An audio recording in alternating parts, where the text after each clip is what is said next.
Welcome, everyone. Good morning, evening, or afternoon, depending where you are located at. We're so glad that you're joining us for this webinar, Cultivating Disabled Leadership of an Inclusive and Sustainable Future. This is a busy week for a lot of us. A lot of the organizers here as panelists, they are organizing their own events in their own organizations as well. So I really appreciate the four panelists that are taking their time to join, share their perspective with us today. We have four amazing panelists here with us today. Yuijao Peng from China, Herbert from Kenya, Sushil Adhikari from Nepal, and Jennifer Lee-Rambharose from the USA. Next slide, please. This webinar is organized by the Lurie Institute for Disability Policy. We are a research group based at Brandeis University in the USA, and we work to address the needs of diverse people with disabilities. And we are very excited to celebrate International Day of Persons with Disabilities with you. This year, the theme of IDPD focuses on leadership, amplifying the leadership of persons with disabilities for a sustainable and inclusive future. And we will have, prepare questions to ask our panelists to share their views and viewpoints on related to this theme as well. Next slide, please.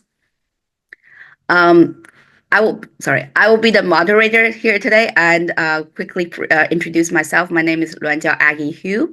I am a Chinese-looking woman. I have black hair. I'm also wearing a yellow sweater here today. And we're joined by four panelists, like I said. And also a bit about accessibility feature. We have American Sign Language interpreters to show the interpretation. You have to, you can click at the bottom of the Zoom link. There is a sign of a little globe, so you can click on that and to show the sign language interpreter. We also have closed captions and Zoom translated captions. To enable that, you can click the CC button at the bottom of this Zoom webinar. And we will record this webinar and share the recordings on YouTube and the social media, as well as on our website. So for anyone who could not make this, they are able to access this webinar at a later time as well. Next slide, please.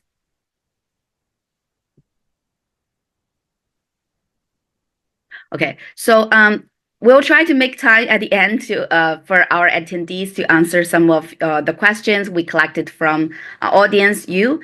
And please feel free to submit your questions by using the Q&A feature in Zoom. So those are all the accessibility and some housekeeping to get our webinar started. And I know our webinar is only 1 hour long, so I'll just with no further delay. I'll get us started with the questions for our panelists. The bios of our panelists are shared on the registration website of our webinar. So, and I won't be reading all of their bios. Our panelists did amazing work, and I'll just quickly ask them to introduce themselves as well. Let's see. Alan, maybe Alan go first, and Jen, and then Sushil and Yuijao based on the sequence on my screen. Feel free to introduce yourself and maybe a bit of a visual description and your work as well. Thank you. Thank you very much for this opportunity. And where I am in Kenya. Right now it is in the evening. It is 1700. It is a few minutes past 17 p.m. And thank you foremost to the organizers of this webinar. And I believe that discussing leadership at this very time is very integral. My name is Herbert, and I am the founder of an organization called Black Albinism, where we champion for social inclusion of persons with albinism here in Kenya. And we are working tirelessly to make sure that we extend our work to the whole of the African continent. But from a personal perspective, I am a journalist who is very passionate about telling stories of persons with disabilities. And I'm very honored that the Institute reached out for me to share my insights on the inclusion of persons with disabilities in leadership. I would like to say karibu sana, and looking forward to the knowledge that we'll be sharing. Thank you. Thank you, Alan. Welcome. I heard one of your podcasts before. It's really amazing. We'll try to share that later on with our audience. Next up, maybe Jen.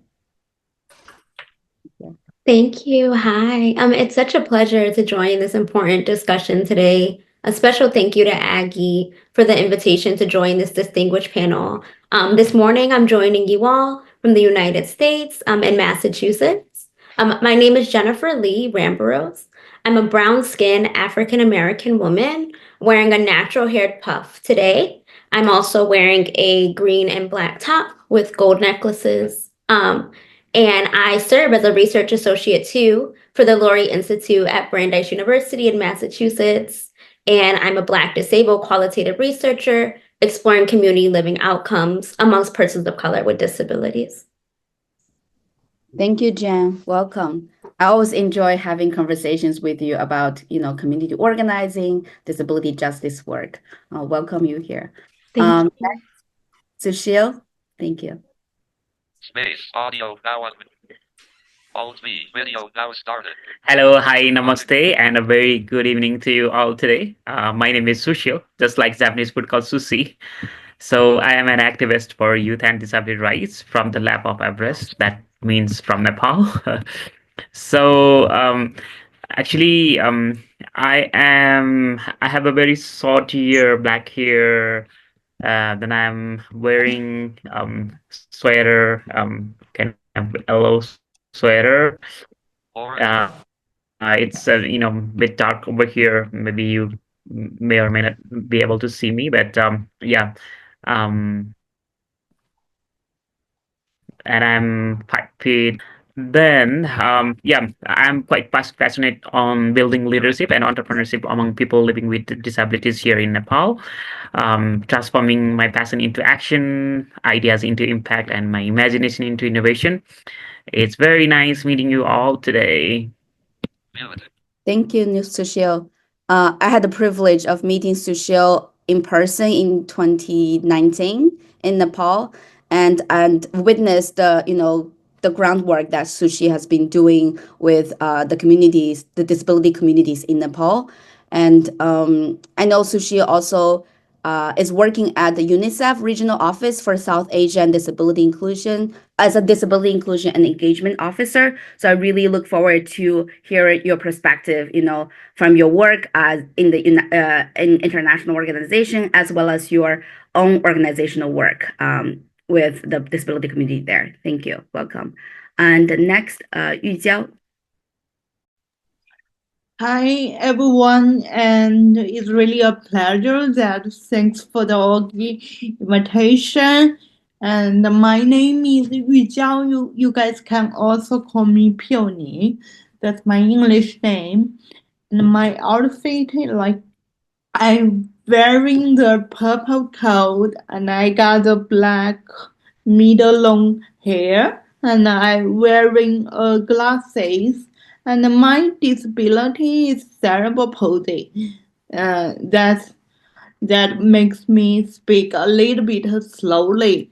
And my job now, I'm working in Beijing, and I'm the founder of the Beijing Enable Sister Center.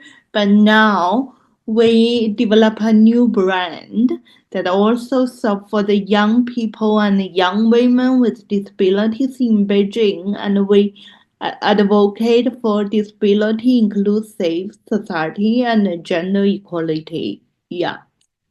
Thank you, Yuijao. Welcome. Thank you. Yeah. I know Yuijao for a long time. I was very impressed by a documentary Yuijao made with another disabled woman in 2017. I believe it is in English as well, has English subtitles. It features disabled women from mainland China and Hong Kong. And Yuijao is really a self-starter and have initiated different organizations to work with disabled women in mainland China and develop a national network to connect disabled women in different parts of China. So I'm so glad you are here today. Next up, I want to ask all of your this question: what have led you to do your work today? And if there are any empowering or facilitating events, moments in your life that help you to become the activist or organizer you are today. Let's see. Maybe Jen and Sushil, Yuijao, and Alan to change the sequence a little. Thank you. Great, thank you. So I think in regards to what has shaped me into the organizer, activist, and now researcher that I am today, I think it's rooted in my upbringing. My upbringing was really unique. I was raised by a mother who shares my disability. And so I was raised in a house where the language that was spoke was very disability positive. And I come from a family who recognized and understood the power of community, self-advocacy, prayer, and also the importance of having access to home and community-based services. All of my life, I've taken pride in being part of a disability community. And I think that has very much shown throughout my career. Before returning to Brandeis as a staff member, I worked in human services for over a decade through systems advocacy and program management, working to preserve and protect the rights of persons with disabilities to have access to community-based services across their lifespan. Throughout this career, I witnessed the power of the disability community and advocacy and grassroots organizing as well. But unfortunately, through that quest, I learned and witnessed the many barriers persons with disabilities face when looking to live and maintain their independence in the community. Often that's faced with many barriers, such as barriers to affordable, accessible housing, barriers to the direct care workforce, and other barriers to living a long, sustainable life in the community. I'm proud to join and be a part of the work in the Community Living Equity Center, where I uplift my passions for empowering communities and uplifting the perspectives of disabled persons of color. I uplift intersectionality, disability justice principles, and uplift a disability-centered lens within a qualitative research design. I believe this perspective will shape the research space to be rooted in community while uplifting the voices of those that have been historically marginalized or left out of conversations regarding equitable research. And so as CLEC project coordinator, I oversee our knowledge translation and our technical assistance efforts to aid our ability to build and maintain authentic relationships with national partners. Thank you, Jen. I mean, you start mentioning the disabled parents or inclusive family. That's so important for disabled people like us. I didn't mention that I also have a physical disability, and then think that inclusive family or disability affirmative, language and awareness is very much lacking in many of the families disabled people are raised in. So thank you for raising that. And then Sushil next, right? Space. Audio.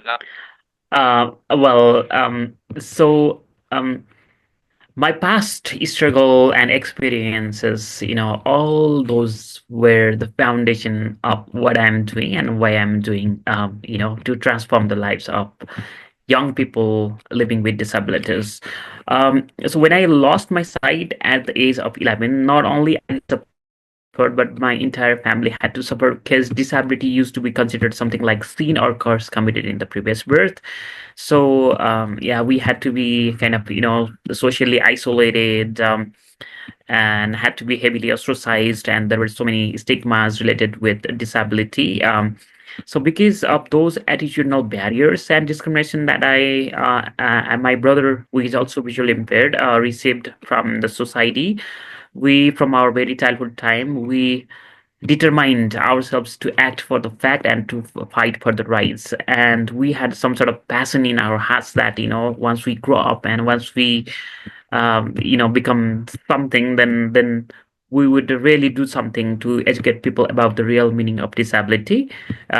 So because of those inspirations, so when I and my brother, we became independent in terms of like owning something of our own, then we started to save up some resources, and we started our community outreach programs, going towards the rural communities and training people and making awareness on disability rights and issues, and also organizing different campaigns, youth-led movements and campaigns, especially to bridge the gap between people living with and without disabilities. Because disability rights movement in Nepal could not attract so much attention because they were just sharpening one side, but the other side, which is also one of the essential parts, that was kind of blunted.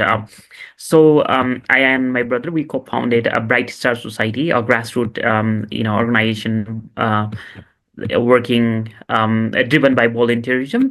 So we came up with the idea of bridging the gap between people living with and without disabilities, because our spirit was going together and growing together, right? So with this spirit, we kept ourselves struggling and raising the voices of voiceless. Yeah, that was kind of threshold of my entry, the threshold of my activism and advocacy journey, and that later uh, led me to also work to co-found another venture called the Good Leadership, where we are training and empowering people who are living with disabilities, women, or other underdogs and marginalized communities. So now, like, I transitioned from grassroots to UN system, and which are pretty fantastic. But I love more working with grassroots people, hearing their stories and organizing different sort of campaigns and activism things. Yeah, that's what gives me more pleasure as well. Thank you, Sushil. We have a suggestion from the audience that if all the panelists can like turn on their camera, I think it help our like to get more the message more as well. Sushil and Alan, if you don't mind, like even as other panelists are speaking, it would be helpful to turn on the camera as well. Thank you.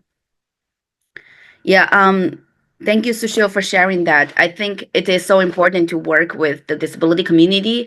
And, as we live, like, there are a lot of countries in which, like, disability is so stigmatized, and we have to, like, constantly fight for that. And it is really hard to do it all by yourself. So it's it's good to have, organize collectively. I think Jen also mentioned the barriers that people with disabilities face in the US. And prior to this webinar, I did a quick research about the percentage of people with disabilities in different countries. I think in Nepal, it's only like 2.2%.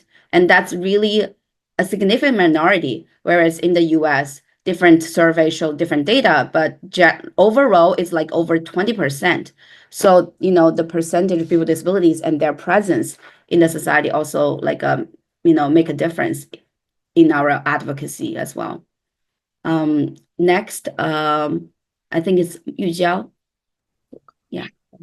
Yeah, thanks for this, like, two guests sharing, and I'm really touched. And if you guys ask me what kind of events of all the people that lead me and work to today, I think many people and many friends around our disability community and the people who support us, the sponsors, all of this encourage me to conquer the difficult times. But I still remember there is later Stonemeyer events that happens to me lead me to, to do the work until today. I think it's when I was 20s, like when I was 22, 23, at that time, I was at the university graduate students, like many young girls. We are like a little bit struggle about what kind of future will be as a young woman, especially with cerebral palsy, living what kind of job that like I can handle it, or what kind of the work I'm good at. I don't know. I was like totally frustrated at that time when I was 22, and then I learned from one organization called 1+1. Actually, is famous in China. They hold a workshop that teaching us about CRPD, and my heart had a small fire that I think the CRPD just fired my heart, and I think, oh, that's something I can do because my major is English and I can do the international projects for young people with disabilities, because I never think the people with disability are vulnerable. I think like part of it are vulnerable, but on the other side, we still have our own resilience power. We still have our own inner power. I still think, I always think about that, but I don't know what kind of languages I can describe it. So when I reach the CRPD, the Convention of People with Disabilities in UN system, I was totally getting fired, and then I started to do all these programs. And another young woman also encouraged me to do this. One of my friends called Ji Xun, he got really like kind of serious disabilities, which means she as the younger, she needed her mom or assistance help, and then but she's really powerful. She shared a lot of information. She have a blog at that time called the Little Stars. The letters from the Little Stars. I think this is her blog's name, and she shared a lot of information, not just her own information, but also the information from the other countries, because she's she's a student at Paris, I think, because she go to a board study, and I feel that, oh, she can do that much things. I might can do it too, because I'm so encouraged by what she said and what she's sharing on her blog. And then I also started my own blog. I also sharing some translation information. I also started translation some international information about disability program to the communities that I serve. And until now, me and 1+1, me and the letter of the Little Stars, that girl, we still friends. That's how I get touched by all of my communities. Yeah, I think that's the things why I'm doing this. Yeah. And yeah. No, go ahead. You finish. Sorry, go ahead. Yeah, I'm finished. Yeah. Okay. Thank you, Yuijao. And while you were speaking, I'm just like nodding along so much. I hear what you're saying about, the influence of the Convention on the Rights of Persons with Disabilities, CRPD.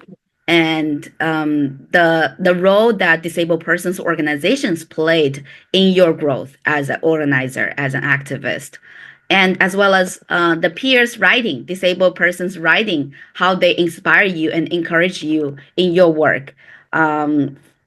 Like, thank you, yeah, for sharing that. I'll pass the mic to Alan. Thank you.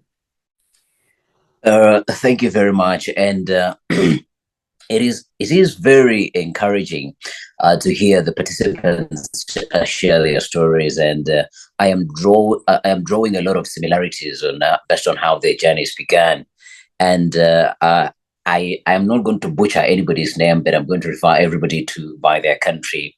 I am particularly touched by the gentleman from Nepal, what he shared, where he said that culturally in Nepal, disability is looked at as if there is something that you had done in your previous life. And that is true, very true here on the African continent, and particularly in Kenya. And as a person with albinism who is white in a predominantly Black community, I face it rough. So how did my journey begin? Two instances began my journey, and a seed was planted in me. First, I was straight out of high school, and here there is a long time before you get an opportunity to join college or university.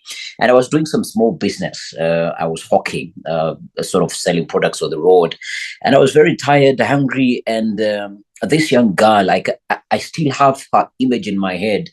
She called me a derogatory name, how you term a person with albinism in a local language, and I was so offended that I slapped the hell out of her. I literally slapped the life out of her, and she fell on the ground and she started crying, and she could not retaliate or fight back. And there was a standers-by, and this stander-by asked me, "Do you think slapping that child is going to change anything?" Those words were more painful than what the child had called me. And as I walked back home, I asked myself, if fighting everybody who calls me names that I do not like is not going to answer, or is not going to be the solution to what I am facing, then what is going to be the solution? And definitely I'm not the only person with albinism in Kenya. Or even though I was the only person who in the community was known, I was asking myself, what are other persons with albinism going through, not only here in Kenya, but across East Africa and the whole of Africa? And I continued pondering on that question. And the second instance that sort of joins the dots, I get this mentor who introduces me to media.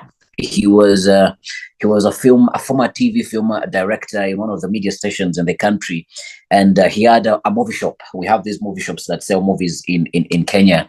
I used to be a frequent of his studio, and he introduced me to this concept of writing stories. He was like, "Oh, Alan, you're quite eloquent. Have you ever thought about doing X, Y, and Z?" I'm like, I'm just straight out of high school. I do not have any knowledge. And it was like, okay, let me show you a little bit things around video editing, and let me introduce you to cameras, let me introduce you to story writing.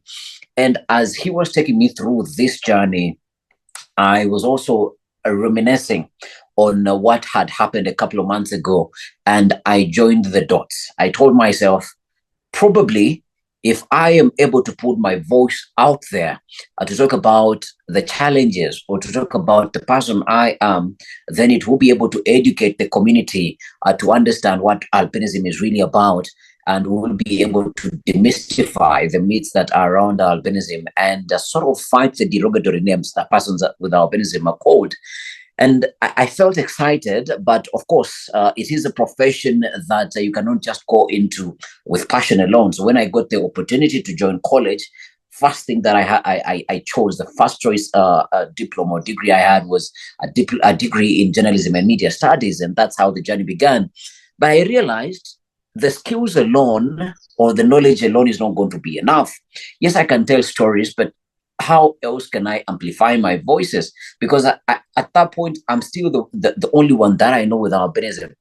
Go to a primary school of 1,000 kids, you're the only different child in that school. Go to a high school with over 2,500 students, and you're the only person that looks like yourself in the community. And go to a college that has over 3,000, 4,000 students, and you are the only odd one out. I will use odd one out for lack of a better expression. And I asked myself, this is no work that I'm going to be able to do alone. And right in the corridors of college, Black albinism was born. And it was born on the precipice of creating a short film that was called The Rejected Treasures, because basically what I wanted to show, I guess, is that within us, there are abilities or there are treasures that we can be able to, or there is some value that we can be able to bring to the community, so that we are looked beyond our disabilities, so that people can respect us in that sense. And I put together a team of classmates, and they were very open to this. And as I started engaging with the community, because now college gives you more access, you start meeting somebody who knows another person with albinism, and that's how I started connecting the dots. And I think this is also where the issue of leadership starts coming in for me. When I wanted to start Black Albinism, I initially never wanted to start my own organization, but I believed in the power of not reinventing the wheel, joining organizations that already exist. But unfortunately, the organization that already existed did not want to take in young, energetic people because we would sort of question the way of doing things. So I was disappointed at that particular time, but I had to take up the courage now to start my own organization. And that's how Black Albinism was born. And we started this work. And ever since, it has been amazing. I've never looked back.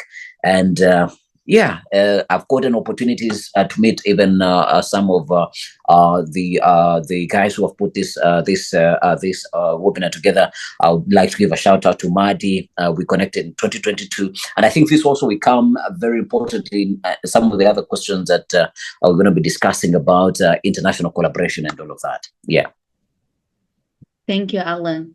I think a lot of what you shared resonated with me, like the mentor played in disabled persons' lives and give opportunities, lead us to important tools such as media, and using media as a platform to do advocacy. And you also mentioned how you started your own organization because there's no such thing, and then we have disabled people are kind of forced to be leaders, to start initiatives, because there's no precedent in this work, and we have to take up on that leadership. I've heard other disabled people saying that as well. They okay, I also want to just sit back and then support other people's work, but there's no other people doing this work, so I have to step up. So really, I am so grateful that you have this skill set and you are doing the work, and I'm so also looking forward to learning more about your organization and your work as well. Thank you. We have some other questions. Let's see. I'm wondering, there are so many good questions. What is it like to work with disabled people or community in your context? What are some of the challenges or strengths, both sides? If you can mention any of that. Maybe we can start with Sushil, and then Yuijao, Alan, and then Jen. All the audio now pasted from clip. Alt V, video now started. Thank you, Aggie. So I would say, working with and for the communities with disabilities. What I would say is in the developing countries like Nepal, persons with disabilities are primarily considered as the beneficiaries of services, but we are saying no, we are not only the beneficiaries of service, but we can also be the active contributors for our nation and generation unconditionally, whatsoever our physical limitations are, right? So with this spirit, when we go and help or listen their stories and work with them, the heart, the core things lies in our heart is we should engage them, not in tokenistic way, but in meaningful way. That is our most important, concern. So the meaningful participation, meaningful engagement, and that is very essential in it's our activities. And also when we do something for persons with disabilities, we equally want to engage to those who do not have disabilities, so that both can be complementary to each other's campaigns, right? So So some of the challenges that I we face or encounter are sometimes in our context, disability is either too pitied or too glorified, or over glorified.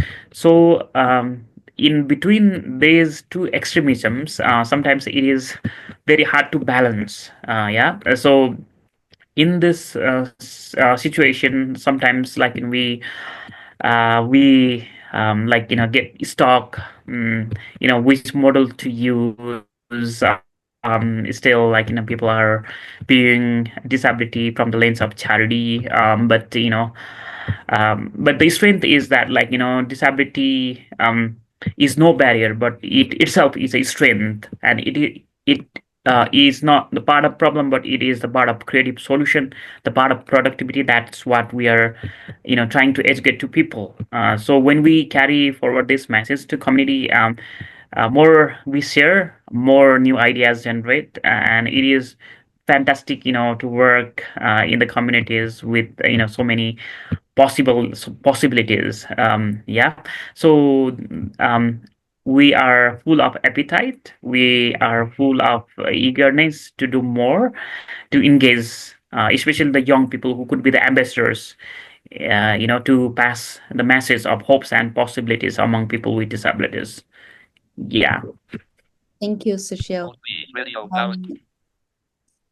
Think I'm losing track of the sequence already. Almost. I think Yuijao next.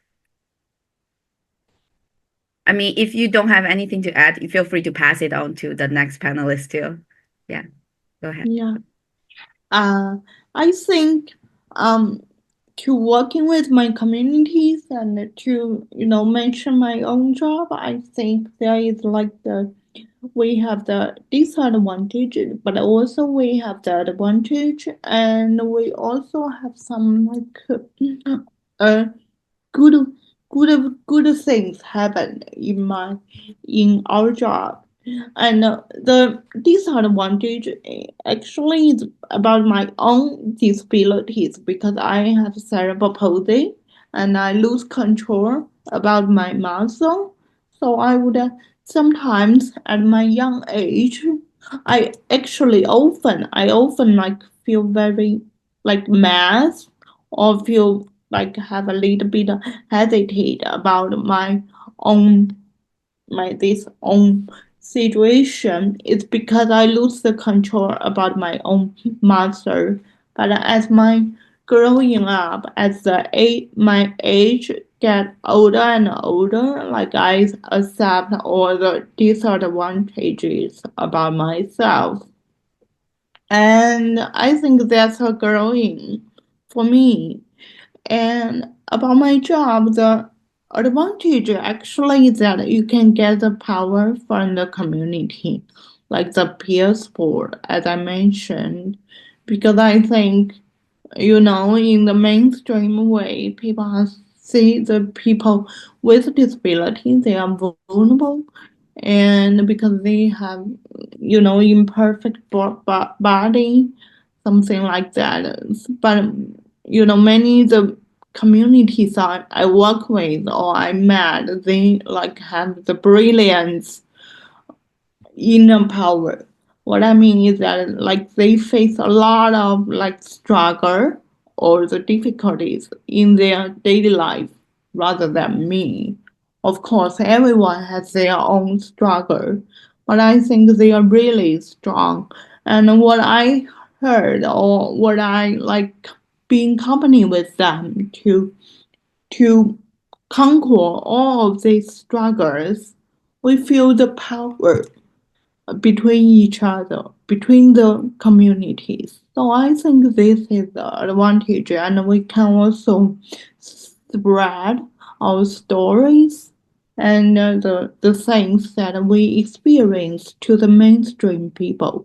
Maybe some people will like to how to say that, title it as you guys are too encouragement. How to say that, too positive, something like that. But I think, yeah, I don't know how to describe that.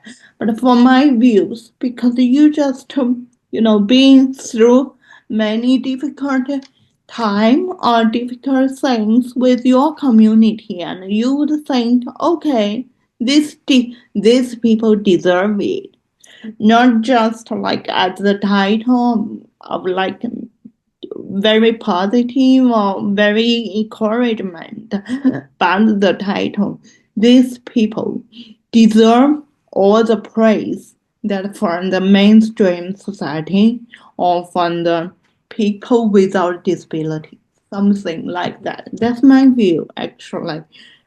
Yeah, and the final point is that what is the growing that we working with our community or the community gap, I think is a healing, because in no matter in global way or in local way, in national way or in local way or even in global way, the people with disability, they often of course the normal people will also face it, like the different traumas, but the people with disability or more often will face the different traumas in their daily life, so they will be more sensitive, and that's the truth. But how we get the healing from these sensitive emotions, that's and how we use our compassion to not just healing ourselves, our communities, but also healing the environment around us. And I think this is also one of the meaning that what we are doing now, not just from the human rights side, but also from the well-being side, which is healing yourself, healing the communities, and healing the social environments. Yeah, that's what I want to share. Thank you. Thank you, Yuijao, for your thought-provoking sharing. Yeah. Ellen and Jen. Yeah, thank you very much. And as this previous speaker was speaking, I sort of took a sigh of relief, because I totally agree with her that healing traumas is very important, and that is one of the challenges that I suffer, that I encounter with a group of people that I work with. Because look at this scenario, that you are the only person that looks like yourself. And back at home, you really do not know where you fall. Your parents neither show you enough love or too much love. So you don't really know, or you don't really understand that they love you enough, because you're the child. You go out in the community, to schools, to church, to anything that you do in your community. Because you're different, they really nobody. And I would like to be honest, there are a few people, there's a tiny bit of people that will go an extra way to make you their friend. But who only wants one friend? You want to have a number of friends that you can play with. So these constant traumas, or these repeated traumas that persons with albinism grow up with, they later on manifest in the type of human beings that they become. And I'll give a case in point. There is a young lady with albinism that we are working with currently. She's on internship. And I have personally never come across a very defensive person, because any slight issue that comes up, she feels to be she always wants to go on the defensive, because she looks at as if everybody is trying to get her out. Everybody is trying to sort of harm her. And I was having a conversation with her, and I was asking her, share a little bit with me your experience growing up. And she was honest. She was like, honestly, I would want to share, but those are parts of me that I wouldn't really want to share with you, because I am working tirelessly to go out of those. And then what I sort of advised her to do is, yes, it's okay, I understand, but you have to understand that the people that you are around right now, they are a part of your community, and they understand where you're coming from. So you do not have to constantly block them out. So the challenge is that when we grow up, or when the people that I work with grow up, even the opportunities, even the people who come on later on in their life, they are not open enough. They do not receive them with open hands to understand that either this person wants to help me progress my career, or this person wants to give me this type of resource so that I can better my life. But also you would ask me, are we able to vet the type of people that are coming to offer these opportunities? So that is a challenge. But the opportunity that I'm looking at, obviously, I will go about media. Growing up, I did not see any person with albinism who I would look up to. But right now, the power of media, they are all over. We are seeing supermodels from South Africa, the likes of Thunder Hopper. They are on Vogue magazines. We are seeing guys from the United States. We're seeing guys from, there is a gentleman that I think I know from Slovakia, and they are all over. So these are opportunities that now young persons with albinism are watching, and they're like, okay, yeah, in the community, I might be the only person, but there is this person that I see on media, that I see on my TikTok, that I see on my Instagram, and I can look up to them, even though things are not very good right now, but I'm aiming to be that particular person. I would say that those are the opportunities that are providing or that are presenting themselves. And for me, the opportunity that I did not get to be led by an organization that I was looking up to, I'm definitely deciding to do otherwise. And I am bringing in more young persons with albinism into the fold and telling them, hey, I might not do this forever. You need to start taking up leadership positions. And even as I'm talking to the intern, I tell her, hey, probably with availability of resources, we might be able to hire you, and you might be able to do more work that sort of brings you closer to the community and build your capacity, and also get to motivate other young girls who are like you, so that they can either come into the fold to do advocacy work, or be okay with where they are at, but also lend a voice to the movement that we are creating. My last comment that I would have on this question is the leaders of organizations that do this work. For instance, myself, I started out in college. I literally had not built any professional life. So I am very honest with people that my professional life, however much I have worked tirelessly to progress it as I have been working around advocacy, has a little bit stagnated because I have focused most of my time and my resources to advocacy work. Because there are times I used to go to bed and I'm like, Alan, tomorrow I am not waking up to do this work. And I wake up the following morning, I put my feet on the ground, I'm like, if it's not me, then who else is going to do it? So also we need to look at what support is given to leaders of organizations of persons with disabilities or advocates, because they tend to put a lot of their life aside so that they can sort of laser focus on the dreams that they have, that sometimes they forget in progressing their personal lives or even their professional lives. And this is very evident, I would say, or I would share, when I look intrinsically or critically in the disability space in Kenya, as people are aging, they are going to the 35s, the 40s, they tend to exit the advocacy life, because now they realize, okay, we have done all of this, but honestly, from a personal life point of view, there isn't much that we can show for it. Yeah, I would say they haven't created any type of wealth, because that's most of people what they say, sort of an economic ring-fencing their life as they age into their old age, as compared to people I look up to, the likes of Judy Human, the late, who her entire life she dedicated it to advocacy work. But when you look at the work that she did, still was able to sustain her through her entire lifetime, as compared to what I see here in Kenya and probably across other African countries. Thank you, Alan. I'm also glad that some of your answers touched upon one of the questions from our audience about how can youth with disabilities can be a paradigm for leadership and personal development. I also touching upon that as well. I'm worried as our time is coming to close, but Jen, yes, hurry. Yes, thank you. Yes, thank you. I concur with the other panelists as well, speaking to the themes of healing and the importance of community. In the Community Living Equity Center, we pride ourselves on building the capacity of community members with disabilities, thus uplifting the next generations of researchers who serve as peer researchers and lived experience experts. We believe that having lived experience experts involved in this work shifts the dynamic within academic research by centering those with lived experience, those that identify as persons of color, and persons with disabilities as being experts at what they need. As a disabled Black woman born in the US, I've lived my life at the intersections of race, gender, and disability. And like many other persons of color, may have experienced instances of ableism or racism throughout my life. And therefore, as a qualitative researcher, I believe that equity cannot be achieved without healing.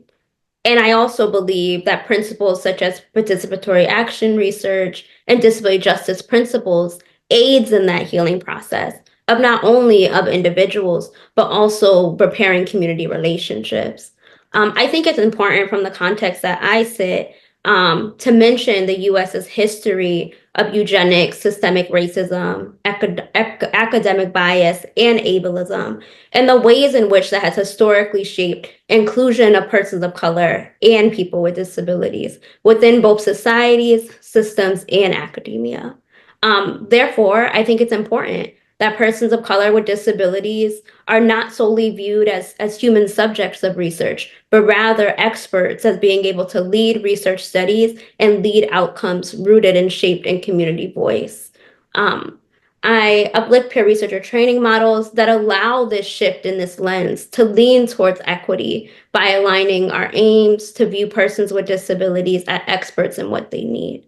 I'm also excited to share that the CLEC will soon be debuting our national data dashboard, which will highlight understandings, utilization, and need of long-term services and supports in the United States. And we are excited for our international partners to utilize this tool to understand the landscape of both need and utilization in the US. This tool will aid disabled advocates, policymakers, HCBS service providers, and other stakeholders to understand and assess utilization, LTS need across the US.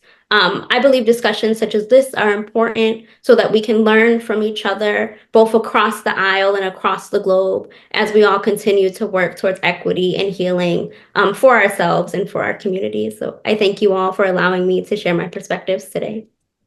Yeah, thank you, Jen. Welcome to share the link of the launch as well, so people can follow up on that.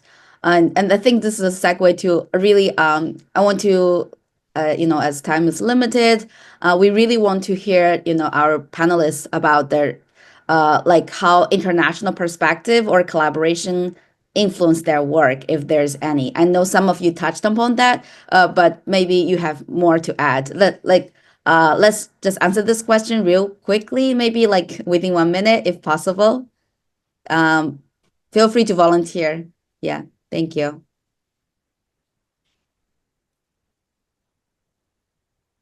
The question is, how did international perspective or partnerships that affect your work, if there's any?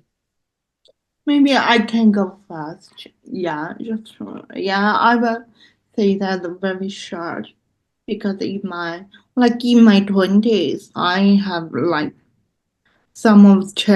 many chance to go abroad and join some collaborations with the international organizations. That's why I met Augie. I was so happy.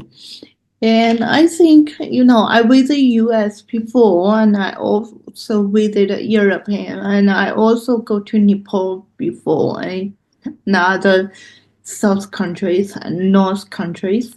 And the good things for us, our local job, is to learn different works, different strategies, but also focus on the main issue that we need to, no matter for advocate or for serving, either to or is for the well-being of the people with disabilities, and especially let more young people with disabilities being to be seen, being to be cared, and being to to achieve their own values. And I think this is the most important thing, and this is also the important thing we learn, no matter from the North countries or from the South countries. Yeah. Thank you. Yeah. Yeah, if I can go next, and first, my first mainstream job was working with an organization called Site Savers, which is out of the UK, and we were working on. I was working more. I was contracted to work as a citizen reporter on their disability related work that we're doing in the country. Remember, this is very me fresh out of college, new knowledge, but I was very fiery. This work shaped my understanding, one, of the global disability perspective and the different laws and all of that, but also getting to talk to the people on the ground and be the voice that shares their perspectives across the entire world. I think that from a collaboration point of view, really shaped and still shapes the work that I am doing currently. And of course, 2022, where I got an opportunity to participate in what is called the Professional Fellows Program, that takes persons who work in the disability community or in disability work and takes them to the United States to be or to collaborate with the peers at host universities to get to learn what they are doing. And actually, that's where I got one of my first conversations that I had were with the late Dr. Human, and getting to hear the work that she was able to do and the courage that she had, that really inspired me. Even when I traveled back home, I was like, okay, there is a time definitely I want to stop to do this. But remembering a person who uses a wheelchair, dragging themselves on steps of the building that they were dragging themselves to make sure that the first law around disability in the United States is passed. I was like, that is so inspiring.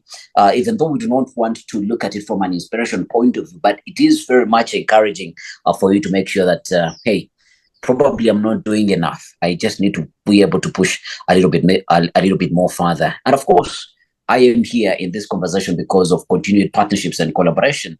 If for some reason I wasn't in contact with Madi, probably I wouldn't be a part of this conversation, and I would not be hearing or listening to amazing perspectives from China. Actually, for me, it is my first time to speak to somebody or to be in a session with somebody from China, and they're talking about disability. This is a conversation that personally I did not think that it happens in China, not thinking that there aren't persons with disabilities, but that there is a whole movement. So this also now expands my understanding and the vastness of the disability world and the opportunities that are there to collaborate. So I believe definitely it is important to, one, for knowledge exchange, and also being able to collaborate with different persons so that we learn. We unlearn first, then we learn, and then we relearn, and then we implement back in our host countries. Yeah. Thank you. I would recommend you collaborate with Yuijao. Yuijao can use your expertise on storytelling. Thank you.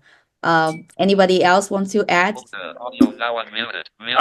Yeah. So what I would like to share is that, with um, many voices, we can create a chorus. The chorus for change. For that, no matter whether we live up in the mountain or down in the valley, our issues are very similar, and we work for the same region, same cause. So being united is very much important.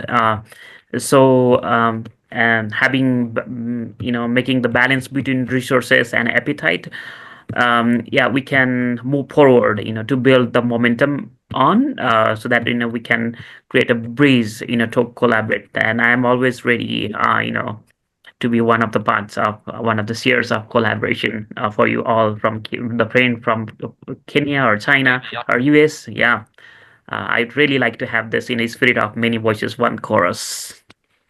Thank you. I know time is running out of our webinar. 1 hour is really short and fast. I know some of the screen readers may not be able to access all the information going on in the chat box. People have been introducing themselves. We will be, saving this chat and hope to, share this information with you all. And thank you all for joining this morning or evening or afternoon with for our 1 hour discussion. And I hope the discussion, conversation, collaboration continues beyond this webinar. We will be sharing this webinar on our website, social media, and I encourage you all to follow us and stay involved or engaged with us in our future work. Is there anything that I missed? Feel free to add, but I think we may probably, well, okay. I guess that's the end of our conversation webinar, and thank you so much for sharing your time and insights with us. I'm sure like the audience benefited as much as I do today, and really appreciate your presence here today, including the audience and the sign language interpreters and our support staff here at this webinar. It is a collective work. Thank you all.